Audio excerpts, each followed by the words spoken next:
ചേട്ടാ കാപ്പി. അവനെ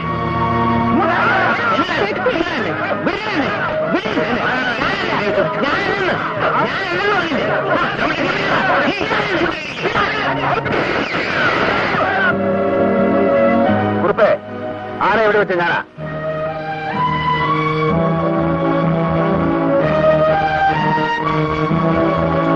കാട്ടാനയാണെന്ന് കരുതിയാണ് കാലിൽ വെടിവെച്ചത്. താൻ അഴിച്ചുവിട്ട നാട്ടാനയാണെന്ന് അറിഞ്ഞിരുന്നെങ്കിൽ മത്തകത്തിൽ ഞാൻ വെടിവെച്ചനെ. അത്രയ്ക്ക് ധൈര്യമുണ്ടോടാ നിനക്ക്?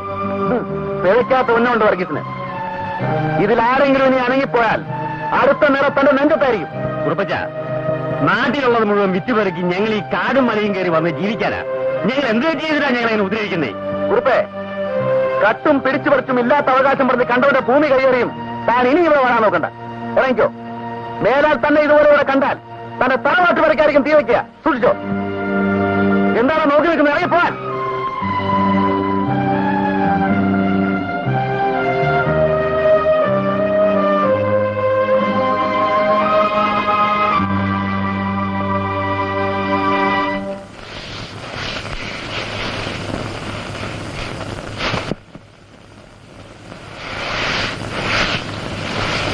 അല്ല, എവിടെ ആയിരുന്നു 2 ദിവസം? നാത്തൂൻ പറഞ്ഞ് എപ്പോഴും കാണരുതെന്ന്. അതെന്താ? കല്യാണം കഴിഞ്ഞിട്ട് കണ്ടാ മതിയെന്ന്. പിന്നെന്തിനാ ഇപ്പൊ വന്നത്? കാണാതിരുന്നപ്പോ എനിക്കും തോന്നി വിഷമം.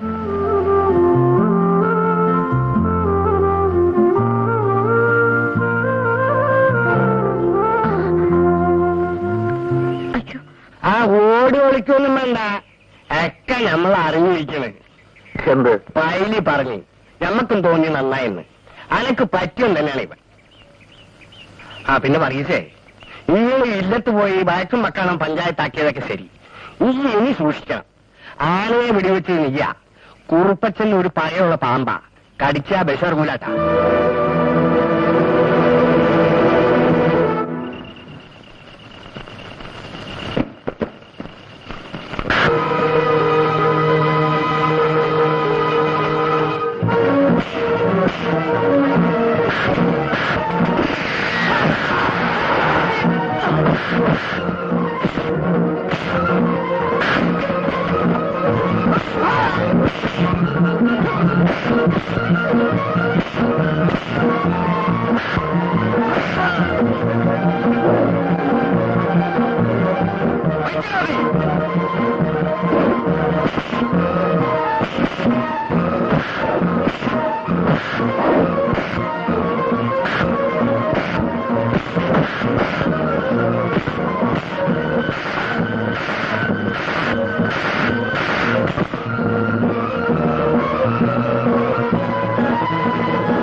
നീ പോ, ഞാൻ നേരത്തെ വന്നേക്കാം. കാർക്ക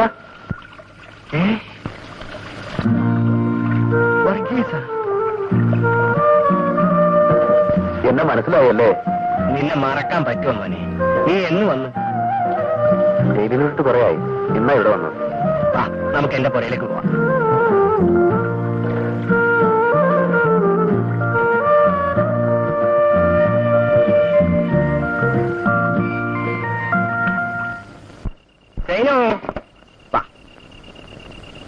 വേഗം വറുത്തരച്ചു വെക്കണം. ഒരു മസാലക്കറി. നമുക്കൊരു വിരുന്നുകാരനുണ്ട്. ഈ അറിയോ ഇയാളെ? ഇന്നെ പെറാൻ വേണ്ടി ഉമ്മാനെ കയറ്റുകെട്ടിലേക്ക് കിടത്തി ഈ കാടും മലയും കയറി ഇറങ്ങി ആശുപത്രിയിൽ എത്തിച്ച ആളാ. മോളുടെ പേര് സൈനു. സൈനബാന മുഴുവൻ പേര്. പഠിക്കണോ? എഴുതാനും വായിക്കാനും പഠിപ്പിച്ച്. പിന്നെ ഇവിടെ വെക്കാനും വിളമ്പാനും ആള് വേണ്ടേ? ഇരിക്ക്.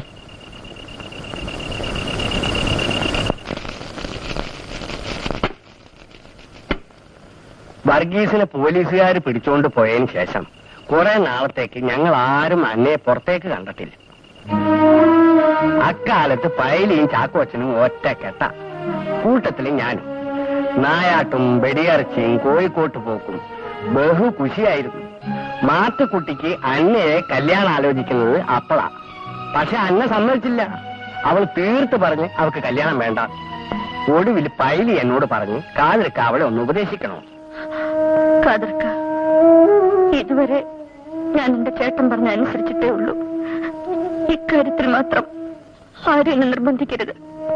മോളെ, നിനക്കറിയാമല്ലോ, ചാക്കോച്ചനും നിന്റെ ആങ്ങളെ പൈലിയും പങ്കിനാണ് ആ മല വാങ്ങിയതെന്ന്.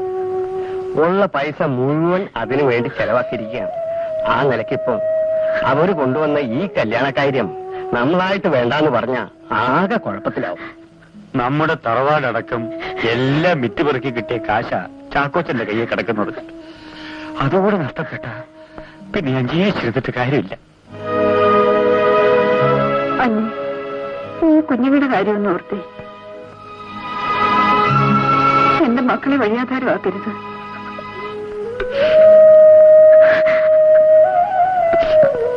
ജീവപര്യന്തം തടവിന് ശിക്ഷിച്ച് ജയിലിൽ കിടക്കണ ഒരുത്തന് വേണ്ടി നീ ഇനി കാത്തിരുന്നെത്തി എന്താ മോളെ കാര്യം? പടച്ചോൻ നമുക്കത് വിധിച്ചിട്ടില്ല. നീ ഇതങ്ങ് സമ്മതിക്കും. ഈ കുടുംബത്തിന്റെ നന്മയ്ക്ക് വേണ്ടി.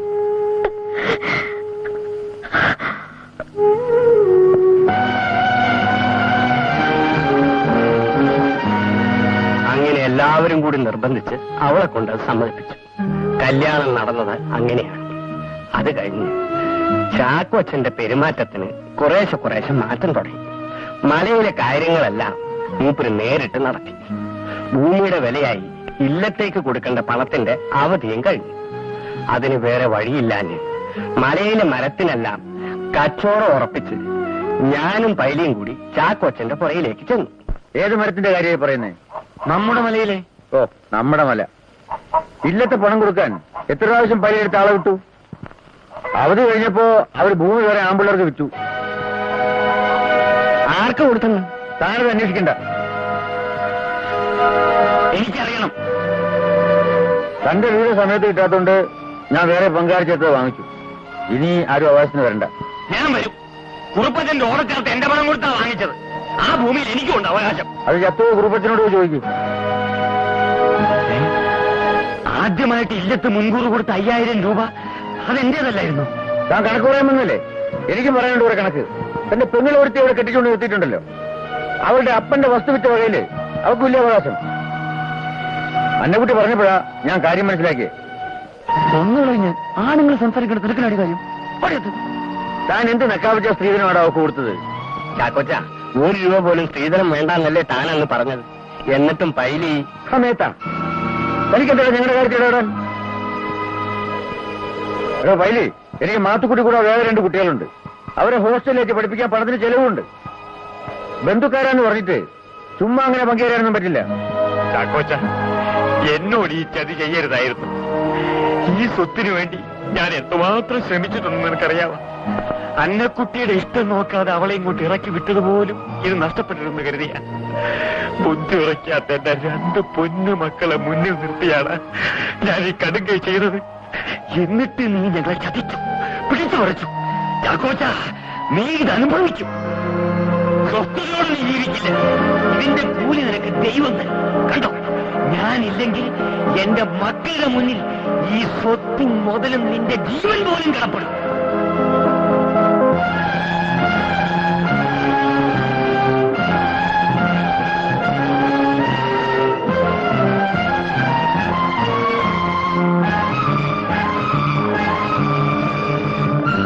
ചേട്ടാ, അവിടുത്തെ അപ്പച്ചൻ പറഞ്ഞ കാര്യങ്ങളൊന്നും ഞാൻ അറിഞ്ഞതേ അല്ല. എന്നോട് പിണക്കം തോന്നരുത്. എന്റെ പൊന്നു ചേട്ടാ, ഞാൻ അങ്ങനൊന്നും പറഞ്ഞിട്ടില്ല. അന്നേ, നീ എന്റെ പെങ്ങളാടി. സ്വത്തും മുതലും പോയതിലല്ല, നിന്നെ ഈ ദുഷ്ടന്മാരിടയിലേക്ക് ഇറക്കി വിട്ടതില്ല ഇപ്പൊ ഈ ആങ്ങളയ്ക്ക് സങ്കടം. നീ പോ.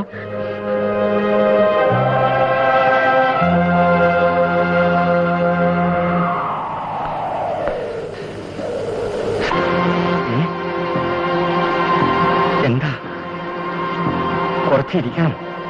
വേണ്ട, ഒന്നുമില്ല.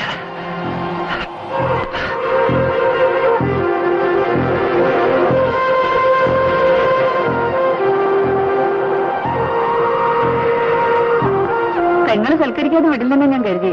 എന്താ പെട്ടെന്ന് മടങ്ങി?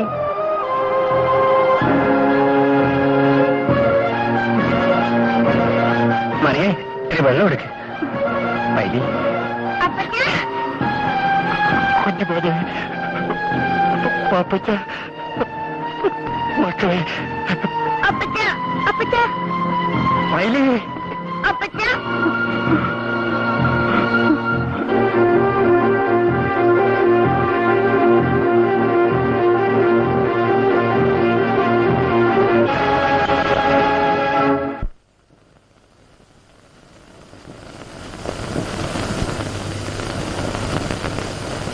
പൈലി പോയതിനു ശേഷം ആ കുടുംബം അനാഥമായി. ഓന്റെ കെട്ടിയോള് വളരെ കഷ്ടപ്പെട്ട ആ 2 കുട്ടികളെ വളർത്തിയത്. അന്ന് ഓടച്ചാർത്തിന് പണം കൊടുത്തതിന് രേഖയൊന്നും വാങ്ങിയിരുന്നില്ലേ? ഏത് ഓടച്ചാർത്ത്? ആര് പണം കൊടുത്തു? കുറുപ്പച്ചന് കൊടുക്കാൻ പൈലി ഏൽപ്പിച്ച പണം കൊടുത്തില്ല. അന്നല്ലേ നീ അയാളെ കൊന്നത്. പണം മുഴുവൻ ചാക്കോച്ചന്റെ കയ്യിലായി.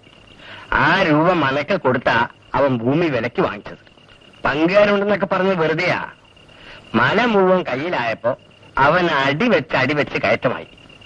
ഇപ്പൊ കാറായി, ജീപ്പായി, സായിപ്പിന്റെ ബംഗ്ലാവും തോട്ടവും കയ്യിലായി. ചാക്കോച്ചൻ ഇന്ന് വയനാട്ടിലെ രാജാവാണ്.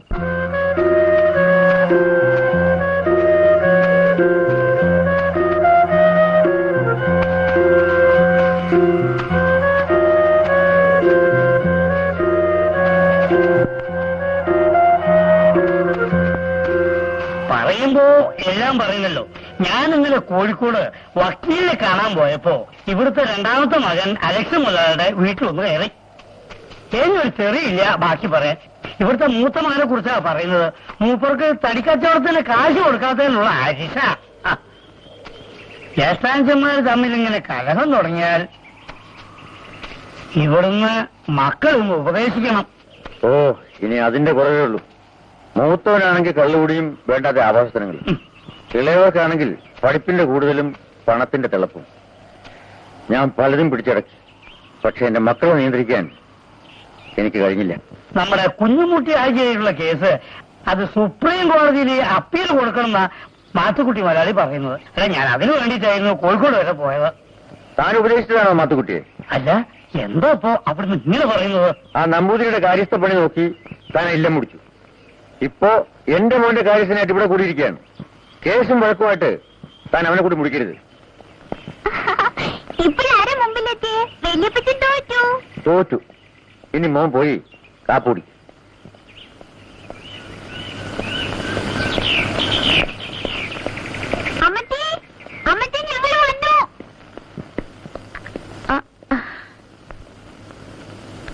എന്തിനാടി ഇത്? അപ്പച്ചന്റെ വയറ്റുവേദനയ്ക്ക് മുടങ്ങാതെ കഴിക്കണമെന്നല്ലേ ഡോക്ടർ പറഞ്ഞിരിക്കുന്നത്? അമ്മച്ചി, എനിക്കും കാപ്പിതാ. തരാം മോനെ. മാത്തുക്കുട്ടി എണീറ്റോടി? ഇല്ല. അവന് തലയ്ക്ക് വെളി വരുമ്പോ നീ പറ, അലക്സ് വരുന്നുണ്ട്, വഴക്കിനൊന്നും പോകണ്ടാന്ന്. അവനോട് സമാധാനം ഞാൻ പറഞ്ഞോളാം.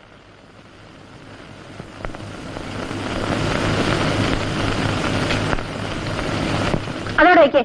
ഇത് മുളക, ഇതിരിക്കട്ടെ.